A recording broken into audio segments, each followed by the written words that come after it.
Bonjour à tous, très content de vous revoir dans cette vidéo à travers la mini-méditation du jeudi. Très content que nous puissions nous retrouver ensemble pour louer, adorer le Seigneur, car l'Éternel est toujours avec nous, il ne nous laisse pas, il ne nous abandonne pas. Il est présent avec nous, il est présent en nous.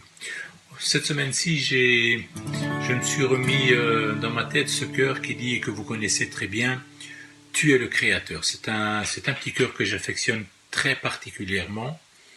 Et aussi un autre petit cœur, ta fidélité est grande. Et nous voulons le chanter ensemble. Tu es le Créateur, tu crées de nous.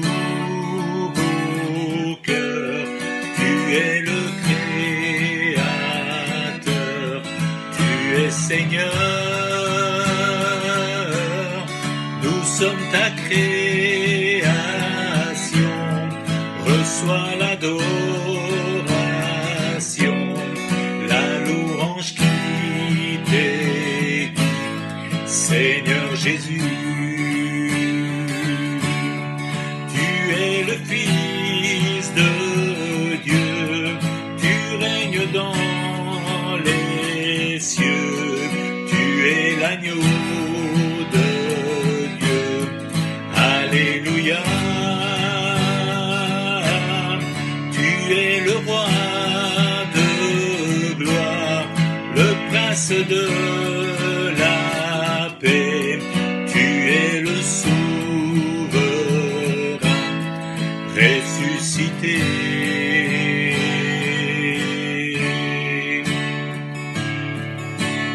Ta fidélité est grande, ta fidélité est incomparable, nul n'est comme toi, ô Seigneur. Grande est ta fidélité, ta fidélité est grande, ta fidélité est incomparable, nul n'est comme toi, ô Seigneur. Grande est ta fidélité.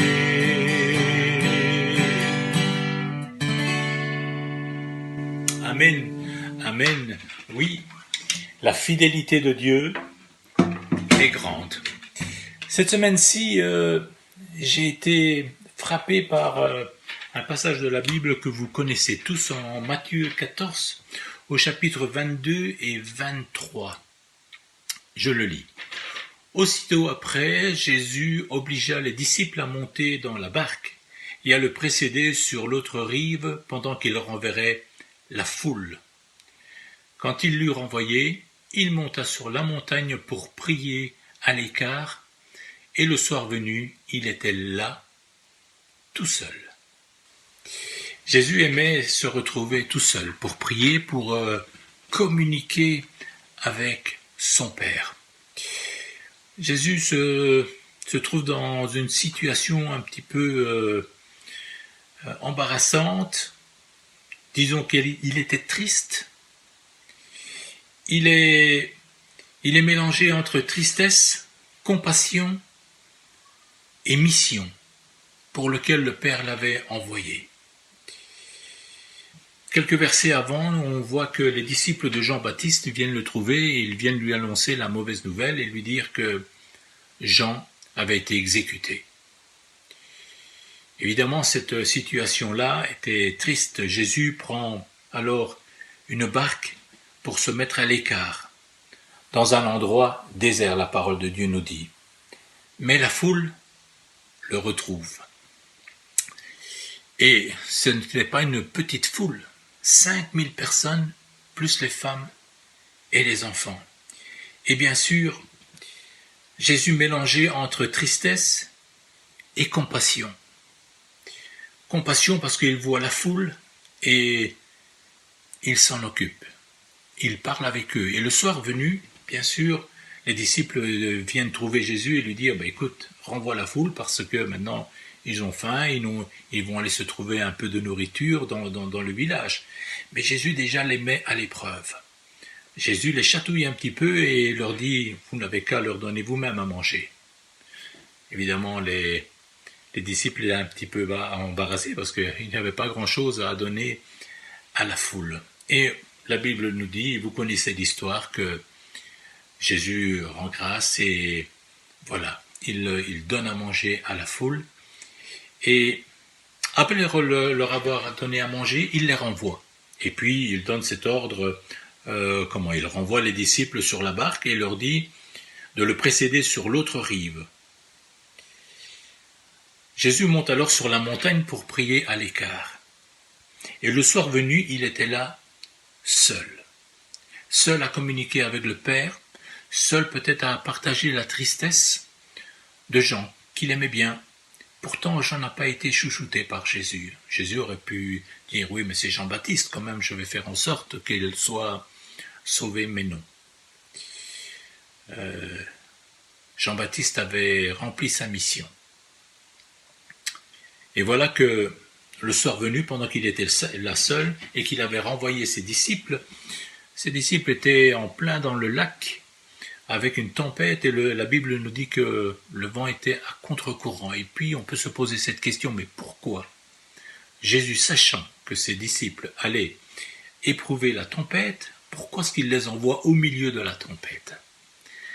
Et nous savons, et bien sûr pour nous c'est beaucoup plus facile, mais eux étaient en pleine dans la tourmente, en train d'essayer de rejoindre l'autre rive, sur l'ordre de Jésus quand même. Combien de fois nous-mêmes, nous ne sommes pas, Dieu nous met à cœur de faire quelque chose, et on se retrouve dans des situations où on n'aurait jamais voulu se trouver, et puis on se demande pourquoi Jésus a permis ces choses-là. C'est là qu'il faut relever la tête, et de dire si Jésus nous a envoyés là, c'est qu'il y a quelque chose. Et à nous de lui faire confiance. C'est tellement facile de lui faire confiance quand tout va bien, et on est béni et tout, on remercie le Seigneur parce que vraiment on est béni, mais quand ça va mal, on oublie les bénédictions qu'on a eues et on se demande, mais pourquoi est-ce que Dieu permet-il ça? Dieu a un plan pour chacun d'entre nous. Et on voit que Jésus décide d'aller les retrouver et il marche sur l'eau. Et bien sûr, les disciples, quand ils le voient arriver, ils commencent à attraper peur et disent, mais ne vous en faites pas, c'est moi, c'est Jésus, n'ayez pas peur. Évidemment, Pierre, toujours Pierre le premier, dit, mais si c'est toi, Seigneur, ordonne que je vienne te rejoindre sur l'eau. Jésus, pour lui, c'était tout à fait normal, il dit, viens. Et voilà que Pierre va le rejoindre, mais la tempête était tellement forte qu'il a peur. Et le doute s'installe en lui et on voit qu'il commence à tomber et à s'immerger dans l'eau et que Jésus vient le rattraper. Il suffit que Jésus monte dans la barque pour que la tempête se calme et que tout revienne dans l'ordre. Ceux qui étaient dans la barque et qui avaient vu cela se rendent compte qu'il y a quelque chose qui s'est passé, quelque chose d'extraordinaire. Et ils viennent devant Jésus et ils déclarent, Jésus, tu es vraiment le Fils de Dieu. Magnifique. Mais nous aussi, mes amis, nous pouvons traverser des tempêtes. Souvent les tempêtes que nous traversons, on peut les traverser seuls, en famille ou tous ensemble, comme c'est actuellement le cas. Nous pouvons avoir la certitude dans ces moments-là que Jésus est celui qui calme les tempêtes. Et nous pouvons déclarer ensemble, Jésus, tu es vraiment le Fils de Dieu.